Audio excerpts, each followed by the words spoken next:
Yeah, Brian, Friday night in the heat at Odsal. You must be pleased with the way it went on Friday against Batley. I am.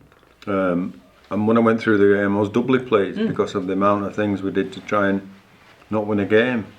The fortitude they showed in defence and willingness to having to work a whole lot harder than they probably should have done on the evening was not refreshing but illuminating.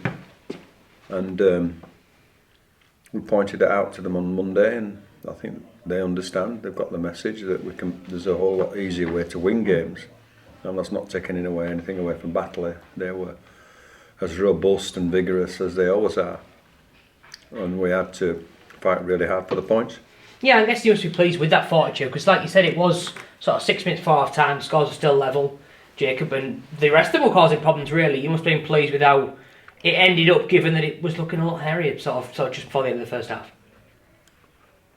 I never, and this is strange and it's not meant to be arrogant in any way, shape or form, I didn't feel threatened because of the way we were defending. I thought we were in control of the game in many parts of it, but we just couldn't quite stitch it together to make it a whole lot easier. Clearly their emotional effort, they defended well, Batley, and we had to be patient. And it was difficult to get to the right parts of the field because of our lack of patience. And so we spoke about that as well. And hopefully we can fix it up. You mentioned patience there, Brian. Something that's starting to show a lot is young Elliot. Obviously, tough team to get in. Obviously, the ridiculous ban, which we'll go into again. And obviously, he got to play. He got to play. He was in the 17 on Friday. How hopeful are you that Elliot can now? It won't be easy, obviously, but how hopeful are you that he can now start to push to be regularly in that 17? Well, that's up to Elliot. The competition for places in our team will get even tougher because of people that are coming back from injury, and we've got a couple this week that are available, and there might be a few head scratchers as to what the 17 is. You know, we've got some competition for places,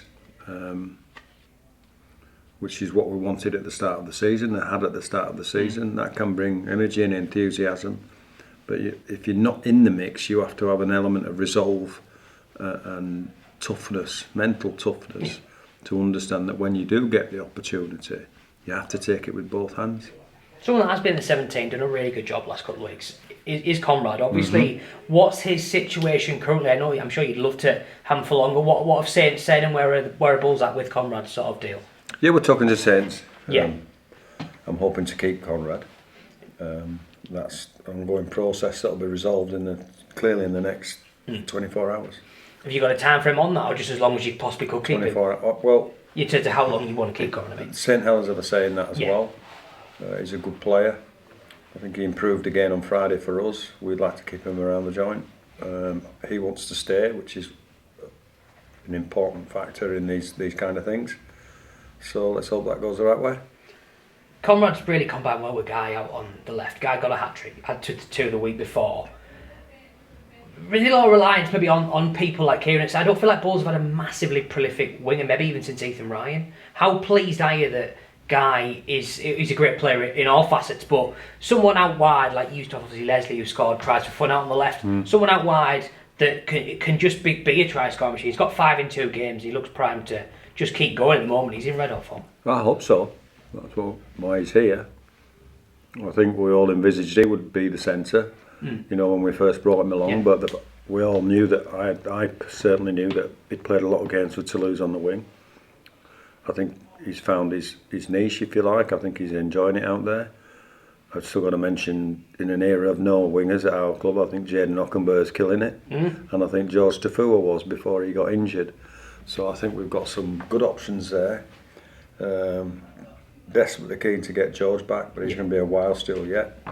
And I wouldn't like to mention Guy without mentioning Jaden and all of the people that put them in the positions that they're in. You know, Wonga's been good for Jaden, and you know, Conrad and Kieran have been good for Guy. Guy mentioned that there to Mick and I, actually. He's never been to Barrow, which he said it's never been the way. He's always selection or injury or whatever. What often are the challenges going up there? It's a bit of an old saying, isn't it, about that trickiness of going to Cumbria? Well, they call it Fortress Barrow. Yeah. And it's a trip to Cumbria, which is always tough. They play well at home. we rarely get beaten. We've been beaten recently by Sheffield. We've got to look at those pictures. So they'll be doubly determined. I scouted them last week against Hunslet. And it's because they probably stick together, do the things that are successful for them, that get them results. There's a few unexpected players in their game plan. And so you've got to be very ready, and more importantly, you've got to be able to match what they throw at you.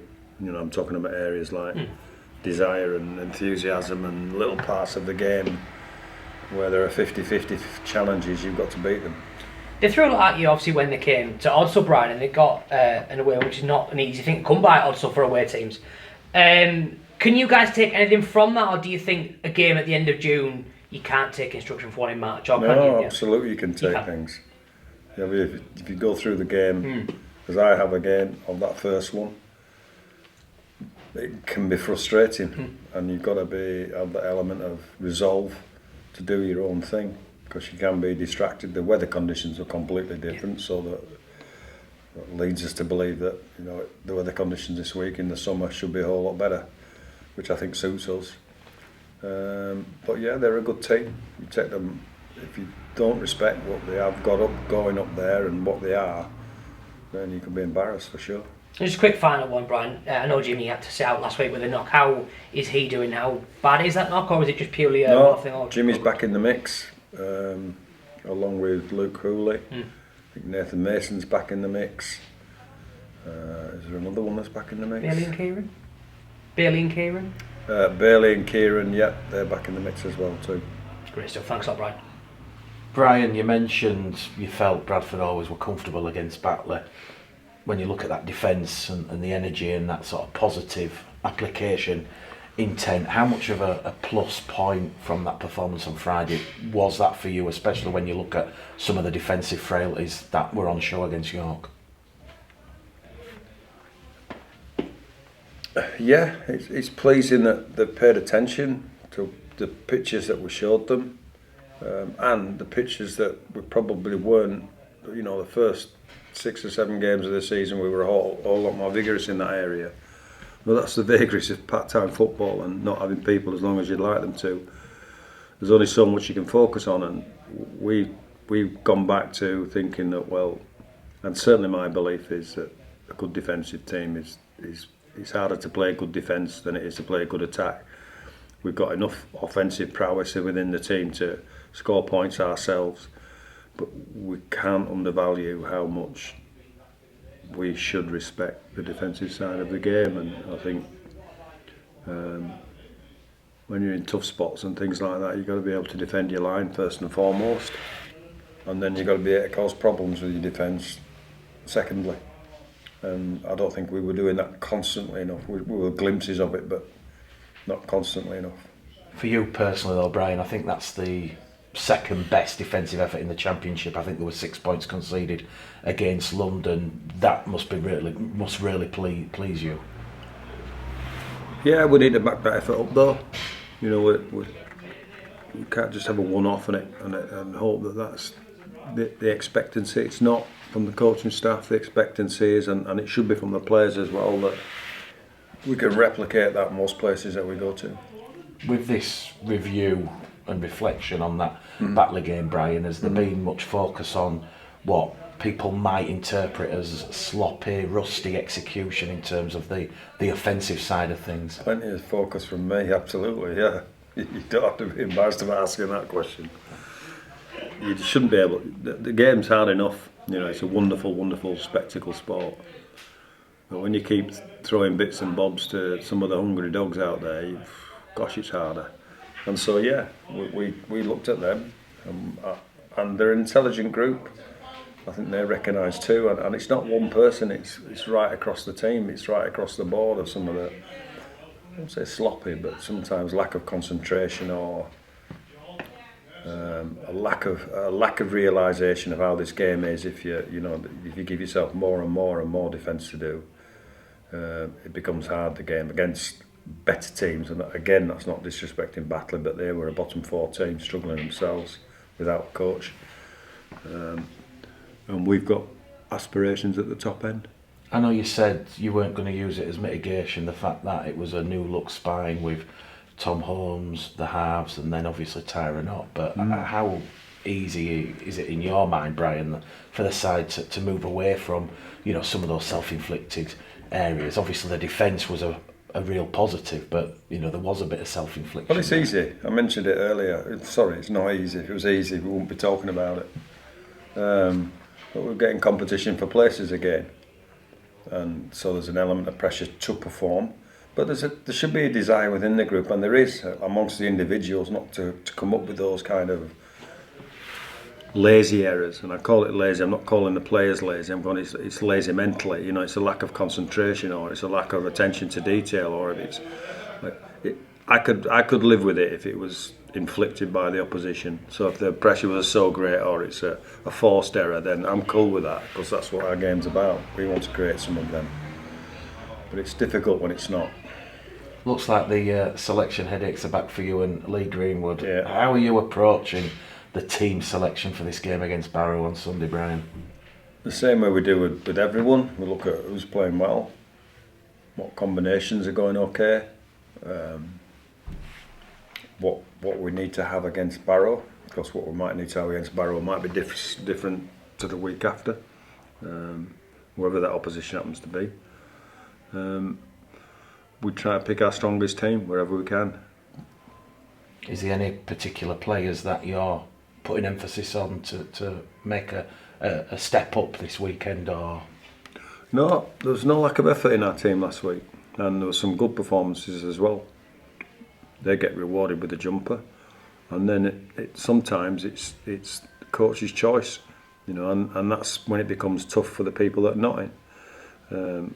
But managing that is part and parcel of being successful as a club. People have to be patient, people have to understand why the decisions have been made, and I think we're pretty good at explaining those kind of things. I was just going to say, next question, Brian, you've always said, even Eamon last year, honesty has always been the best policy when you're communicating to players who might be coming off that injury table at the injury room and might be expecting to get their place straight back in the side. How easy or hard is it for you to? Well, it's really hard to say to those players, look, sorry, this player who's replaced you is performing well, and I can't drop him. Yeah, it's one of the vagaries of coaching, but I honestly believe that hitting people between the eyes with the truth is the best answer. So that's what we'll do. We'll say, well, we're picking him because of this. You haven't done X, Y, and Z, or he's done X, Y, and Z that we want the team to do. And as long as that kind of clarity.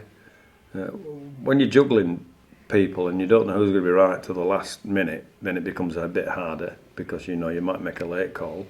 But in the main, they get early calls, and I'm pretty sure we'll be confident what the team is after tonight, before Friday's final practice and Sunday. I know you've mentioned with Nathan you're going to speak to, I presume, Jason and the Bradford board as well as St Helens, but would you like Conrad to be available for this weekend's trip to Barrow? Obviously, he's played the last two, Brian. You can kind of see that smile on his face, and obviously he's coming back off that injury. I spoke to Conrad briefly after the game on Friday, and Has he enjoyed himself? I'll be brutally honest. What Conrad said to me was, he wants to stay here. He likes working with you. I think the fact that there's Wonga Blake, Jaden Hockenbaugh, some international flavour to the side. But more importantly, they said he loved the atmosphere and he loved the love and warmth for the fans. So it does appear that perhaps it's a marriage made in heaven, or a match made in heaven, who knows? I think I've answered that question. Yeah, I like Conrad. Expectations for Sunday against Barrow, obviously prior to... Tough game. Yeah. We've got to be really on our game mentally. Concentration's the key against Barrow. They come up with some trick kicks and little change shifts in play, and they've got some good players. So it's never easy there. Did they beat us there last year? I think so, didn't they? Draw. It was a draw, wasn't it? Yeah. 24-all, yeah. Well, the minute you clock off, they get you. So you've got to be. They call it Fortress Barrow. Speaking to their fans in the crowd at Hunslet the other day, surrounded by Barrow fans. and they were calling it, you'll get nothing at Fortress Barrow and all of this kind of thing, and so I joined in. Bradford, when you look at the results in a historical sense, Brian, they've only won once there on 6 visits during the summer era. Is that a concern to you, that this fixture does always seem to slip and trip Bradford up when they go there? Doesn't just always slip and trip us up. If you look at everybody's record there, it is a tough place to go and get a result, definitely. So you've got to be on your game, and that's what we're aiming for. We're going to have to be on our game. We know that, and it doesn't still guarantee you a result. They may play extremely well and come up with some players that are extremely good, but they were pretty confident last week against Hunslet in a 50-0 show, and they had some bits and bobs in their game that we'll have to be really, really careful of. Is there any sort of tactical, psychological factors that you can call upon, Brian, knowing that in the past when Bradford have gone there, they have struggled to get a result, to get a winning performance in? Well, there's a few places we've been to this year that we've struggled to get performances, and we've managed to come up with them. As long as the players are aware of the challenge, as long as they understand that it's not just a bus trip up there to go through some of the routines that they go through, and as long as they understand that this is a tough game, our blokes are pretty good at aiming up to. On what you've just said, I presume you can highlight and reference Featherstone earlier on this season, where Bradford had a first win in 10 years there. But I don't do that kind of thing because it's about what's in front of us. But I hear what you're saying. If they don't understand that it's a tough game by now, week in, week out, then we're not doing our job, me and Greeny. But they'll know that it's a tough game coming up. But the only pointer I'll put on that as well is it'll be a tough game for Barrow. Some are calling this match, Brian, on Sunday an acid test for the Bradford Bulls. An acid or asset? An acid test. Acid test. Yeah, do you agree with that? Subscribe to that assessment that there'll be more eyeballs on this to see how Bradford go and perform away at Barrow, a club that they've, like you say, struggled to beat in recent seasons? There's always eyeballs in our club, and that's a good thing. It means that people respect what we're doing and what we're trying to do. So if people they're considering this to be an acid test, then it must be an acid test, mustn't it, for a good team? And yeah, of course it's a challenge, but that's why we play this game. Can't wait. What would a strong performance and result on Sunday signify to you and the development, moving forward of the Bradford Bulls? Nothing in relation to the group. We know what the group. I think as they get knocked off one by one, the fixtures, I need to really enforce upon people that the tough games and the hardest games are at the back end of the season. The playoff games even.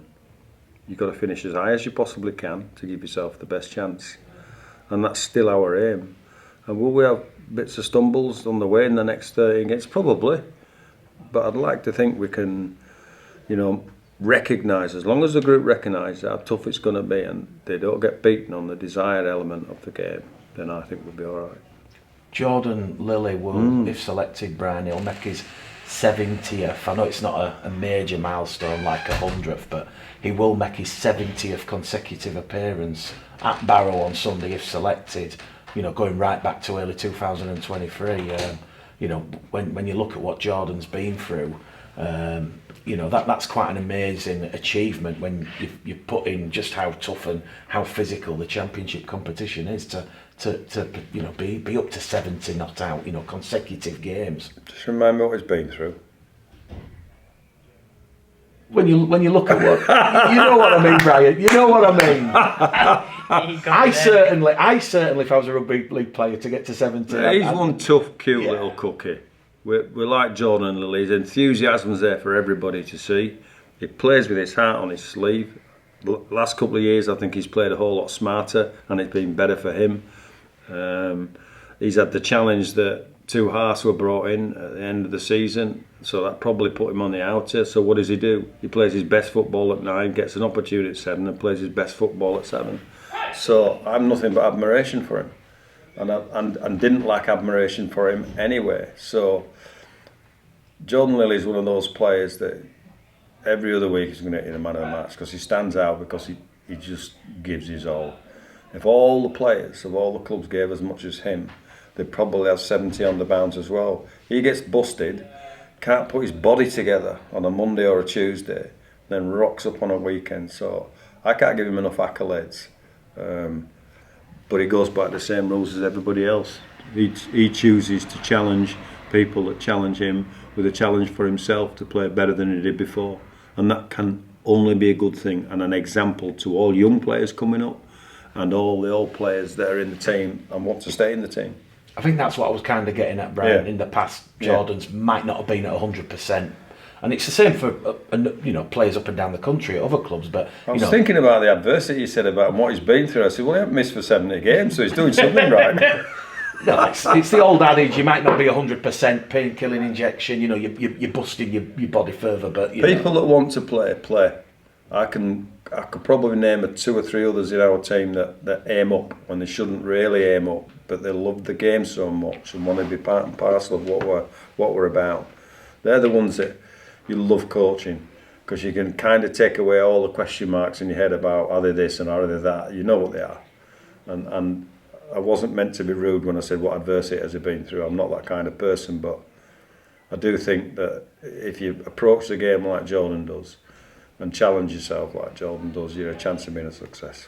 And just finally, Brian, I know you caught the back end of it on Monday when I was coming out of Jason's office, but pre-match the fans, they're going to hear an extended interview from the club CEO, Jason Hurst. And during that sort of hour-long interview, he describes a number of important topics, but one of those that certainly piqued my interest was the challenge facing the Bradford Bulls for people like Jason, for people like yourself, in terms of its recruitment for 2026. Jason in the interview says there is in effect 3 scenarios where Bradford are a Championship club getting £150,000, Bradford are a Super League club getting the full shebang, or they're a Super League club in positions 13 or 14 where they don't get the full shebang and they're left with potentially less. How much of a challenge is that for you, Brian, to kind of build a team for all 3 scenarios? It's madness. It's madness in the fact that you've got to have 3 scenarios when you're speaking to people, and clearly we'd all like to know which one it is.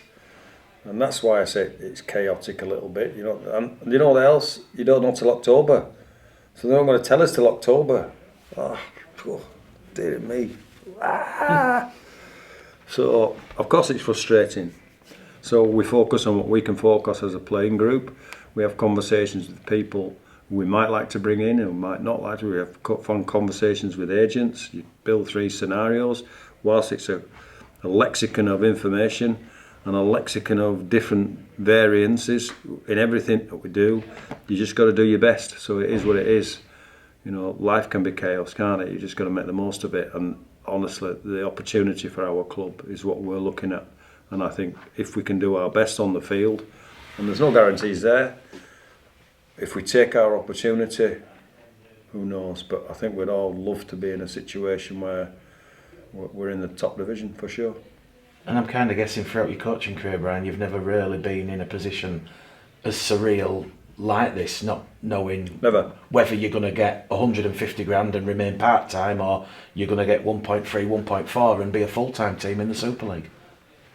Well, it'd be nice now and again to go to the top shelf picking, but it's not. I can't do anything about it, so I refuse to get distracted by it. I think what we've got here, let's rejoice in what we have. We've got a great squad who like each other and are prepared to work hard. They've worked hard all year. We've had a couple of disappointing results, but we've had some fantastic results as well. And I think if we can keep on the right end of some fantastic results, then in many respects it's in our hands. How much money, if you want to use it like that, how much money we've got to spend at the end of the day. I'm just sure they'll give me the purse strings, but it's an opportunity, and we're certainly trying hard to take that opportunity.